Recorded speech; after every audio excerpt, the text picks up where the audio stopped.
Good morning to my Civics students. I just wanted to take a quick moment and kind of fill you in on what is expected of you for today. Just as a reminder, I'm sure that you're aware, today is our last day of the first quarter. So I highly encourage you, if you've not done so, to turn in some work for the quarter as we are quickly approaching that deadline. So I am just going to screen share with you really quickly some items that you should have worked on this week. If you've not, please, like I said, turn that in. One of you did take the Constitution test, and the other one still needs to, so make sure that you continue to prepare for that. And there's those Kahoots in case you need them. Moving forward, we are working on Unit 4, which is the legislative branch. Here was your Wednesday work for this week. It is called I Side With, and it is fantastic.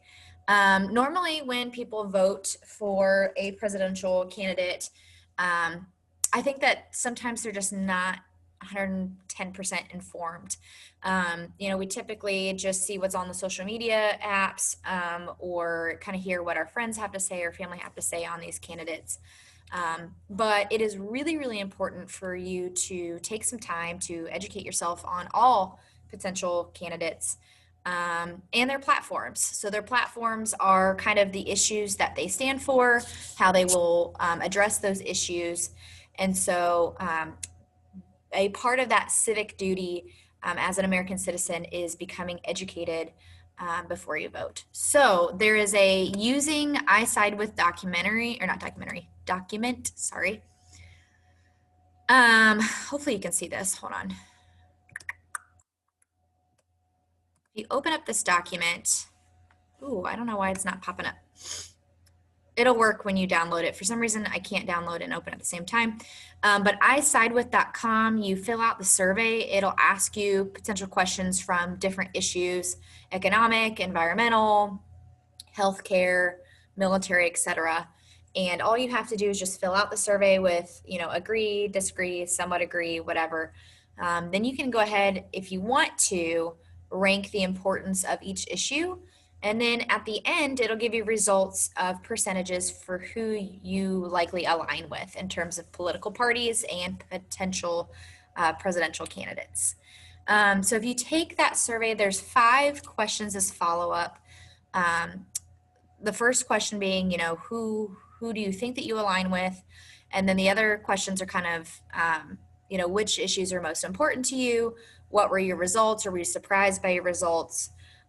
Whatever that follow-up question might be. Those are just some potential questions.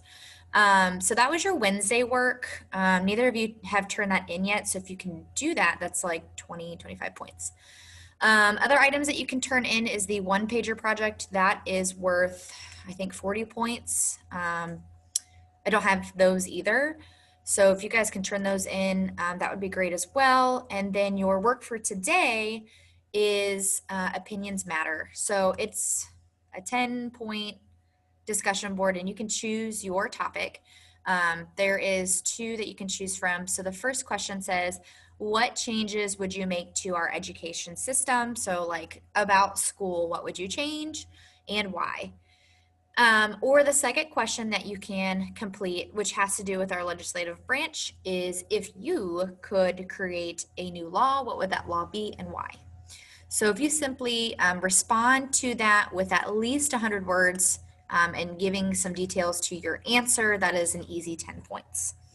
So that assignment, the Discussion Matters assignment, Opinions Matter assignment is the first grade for second quarter. So if you'd like to go back and do some of the work that was due this week first, kind of prioritize, and maybe you end up doing this assignment Sunday night, that would be what I would recommend. So anyways, that's kind of where we're at with our curriculum and content. I just wanted to encourage you guys to take advantage of the Zoom session that I always have on Fridays. Typically, it is from 10 a.m. to noon. Because we have an early out today, it is going to be 10 a.m. to 11 today. I'll set up the Zoom link under updates. If you want to pop in and ask any questions or work on an assignment in particular, you know that I'm available to you. That's my job and I enjoy it. So please take advantage of that if you need it. Other than that, I hope that you have a wonderful weekend and I will see you next week.